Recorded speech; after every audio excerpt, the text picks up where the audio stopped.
Hello दोस्तों, स्वागत है आपका हमारे चैनल पे। और आज का हमारा टॉपिक है मल्टीलिंगुअलिज्म, यानी कि बहुभाषावाद। मल्टीलिंगुअलिज्म है क्या, मल्टीलिंगुअलिज्म के एडवांटेजेस एंड डिसएडवांटेजेस यानी कि फ़ायदे और नुकसान क्या है, आज के इस वीडियो में हम जानेंगे। तो चलिए शुरू करते हैं हमारा आज का topic, that is multilingualism. Multilingualism is the use of more than one और more than two languages either by a individual speaker और by a group. The word multilingualism is derived from the two words that is multi and lingual, whereas multi means two or more than two, lingual means language। यानी कि simple सरल भाषा में कह सकता हूँ, जिस व्यक्ति को, जिस इंसान को दो या दो से अधिक लैंग्वेज का ज्ञान हो उसे हम लोग मल्टीलिंगुअल कहते हैं। A person who can speak multiple language is known as multilingual. एक व्यक्ति जो दो से या अधिक या कई सारे भाषा बोल सकता है उसे मल्टीलिंगुअल कहते हैं।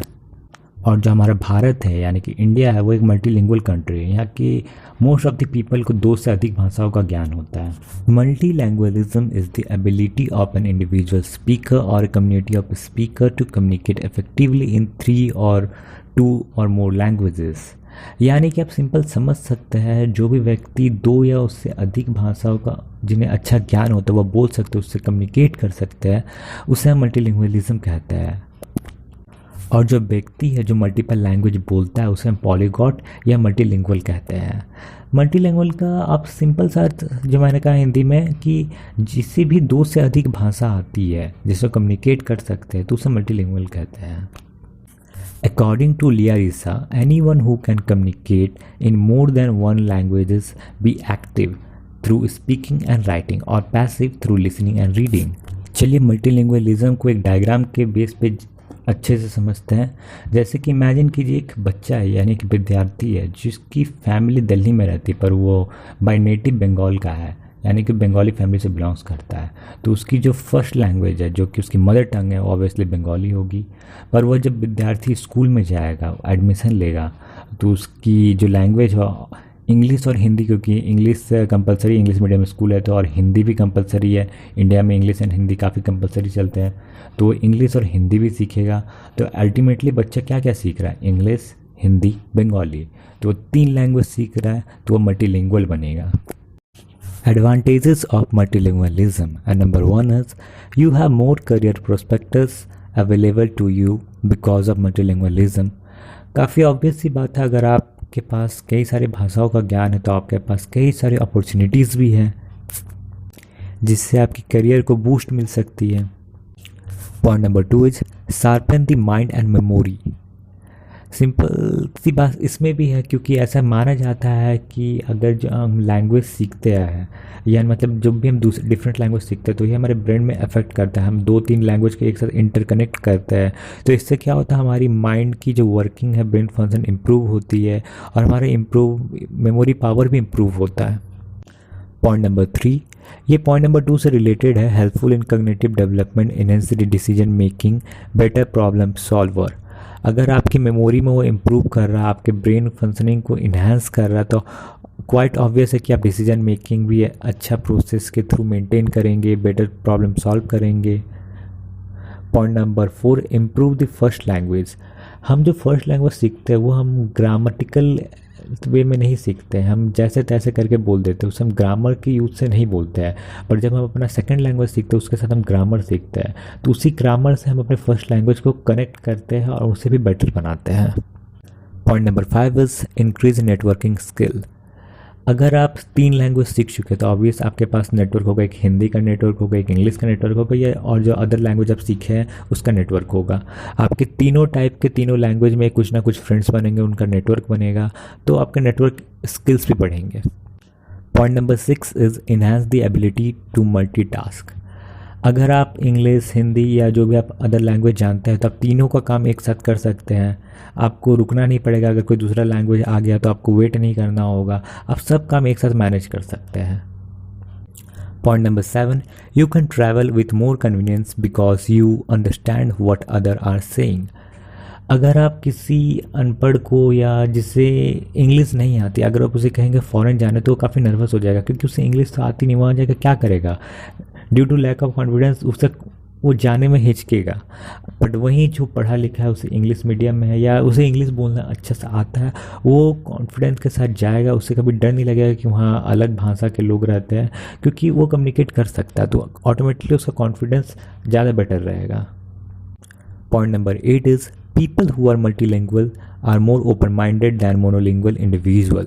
ऐसा माना जाता है कि जो मल्टीलिंगुअल होते हैं वो काफ़ी ओपन माइंडेड होते हैं, क्योंकि जो हम लैंग्वेज सीखते हैं वो ऑटोमेटिकली सिर्फ हम लैंग्वेज नहीं सीखते, वो लैंग्वेज के कल्चर को भी सीखते हैं। तो ऑब्वियसली जब कल्चर को सीख रहे तो ऑब्वियसली ओपन माइंडेड तो होंगे ही, सब कल्चर के एक अलग अलग माइंडसेट होता है, तो सब कल्चर को सीखते सीखते एक ओपन माइंडेड भी आ ही जाता है। Point number 9, enhance communication skill. आप कोई भी लैंग्वेज सीख रहे हैं तो उसके साथ आप कनेक्ट करते हैं तो ऑब्वियसली कम्युनिकेशन स्किल भी बेटर होता है। Point number 10, improve person confidence. जैसे कि मैंने अभी प्रीवियस पॉइंट में बताया, आपका कॉन्फिडेंस में काफ़ी इजाफा हो जाएगा, क्योंकि आप कंपेयर करने लगोगे, लाइक अपने फ्रेंड से कंपेयर, उन्हें 2 लैंग्वेज आते हैं, मुझे 3 लैंग्वेज आता है, मैं उससे ज़्यादा बेटर हूँ। आपका कॉन्फिडेंस ऑटोमेटिकली बूस्टअप हो जाएगा, क्योंकि आपके पास एक्स्ट्रा टैलेंट है, आपके पास कुछ एक्स्ट्रा स्किल है। Point number 11, to know about new culture values of that language. जैसे कि मैंने अभी कहा, जो कि पॉइंट नंबर 8 से रिलेटेड है, आप सिर्फ लैंग्वेज ही नहीं सीखते, आप उस लैंग्वेज के साथ एक कल्चर भी अटैच होता है। जैसा हम हिंदी है पर हिंदी भाषी है, पर हिंदी के साथ एक कल्चर भी है, जो कि हमारे इंडिया का कल्चर जो है, सनातन धर्म हो गया या यहाँ जितने भी धर्म के, सब हिंदी से कनेक्ट है। तो ये सब हम ऑटोमेटिक उसके कल्चर वैल्यूज़, उसके ट्रेडिशन भी सीखते हैं। और ये सब जो वैल्यूज़ होते हैं, कल्चरल हो गए, ये सब आपके मॉरल वैल्यूज़ को काफ़ी इम्पैक्ट करते हैं, एक अच्छा इंसान बनाते हैं। तो हर लैंग्वेज के साथ उसका कल्चर जुड़ा हुआ है, तो आप लैंग्वेज के साथ उनका कल्चर भी सीख। Now coming to the disadvantages of multilingualism, यानी कि मल्टीलिंगुअलिज्म के क्या नुकसान हैं। And number 1 is you might struggle to get along in monolingual society. Stereotypes, यानी कि जो कि पुराने ख्यालात के लोग हैं, ऑर्थोडॉक्स थिंकिंग वाले हैं, वो सोचेंगे कि इससे क्या होगा, हमारी जो मेन लैंग्वेज, लोकल लैंग्वेज, हमारा रीजनल लैंग्वेज वो विलुप्त हो जाएगा। हालांकि ये हो भी रहा है, सही बात है, बट ये डेवलपमेंट प्रोग्राम में काफ़ी ख़राब इम्पैक्ट कराता है। जो पुराने ख्यालात के लोग रहते हैं वो कुछ भी न्यू चीज़ ट्राई करने से पहले डरते हैं। पुराने ख्यालात के क्या करें, हम लोग भी होते, कुछ अगर हम न्यू चीज़ सीखने जाए तो हमें डर लगता है, जैसे ऑनलाइन क्लासेस या कुछ भी। अभी कोरोना टाइम में हमने कई सारी न्यू चीज़ सीखे, तो स्टार्टिंग में हम सबको डर लगा था कैसे होगा क्या नहीं होगा, तो हम कर लिए। बट वही, और जो ऑर्थोडॉक्स थिंकिंग होते हैं, जिनकी सोच छोटी होती है, वो लोग नहीं करना चाहते, क्योंकि उन्हें ऐसा लगता है ये हमारे अपने कल्चर से, ट्रेडिशन से दूर कर देगा। Point number 2 is there might be a lack of skilled educator in your community. ये तो सबसे बड़ी प्रॉब्लम हो जाती है कि हमारे पास अच्छे एडुकेटर नहीं है, अच्छे टीचर ही नहीं है जो हमें अच्छे से पढ़ा सके। Point number 3 is studying new language can shift the focus of the student. अगर हम न्यू लैंग्वेज सीखेंगे तो बच्चों का जो फोकस होता है, यानी कि हमारा जो फोकस होता है, वो शिफ्ट हो जाता है। ऐसे ही हम जैसा हिंदी ही ठीक से समझते नहीं है, अगर देखा जाए तो हिंदी भी हम कोई भी बहुत कम ही जन होंगे जो हिंदी परफेक्टली बोलते हैं। हिंदी ठीक से सीखे नहीं पर वो इंग्लिश में आ गया, ऐसा क्या होता है, ना हिंदी बोल पाते ढंग से, ना इंग्लिश बोल पाते ढंग से, और ना ही जो उनकी रीजनल लैंग्वेज वो बोल पाते ढंग से। तो ऐसा फोकस चेंज हो जाता है और वो समझ में नहीं आता, कन्फ्यूजन क्रिएट हो जाता है बच्चे के लिए। हर बच्चा एक कैपेबल का नहीं होता ना कि सब चीज़ एक साथ कर ले, कोई को बहुत कंफ्यूज हो जाते हैं।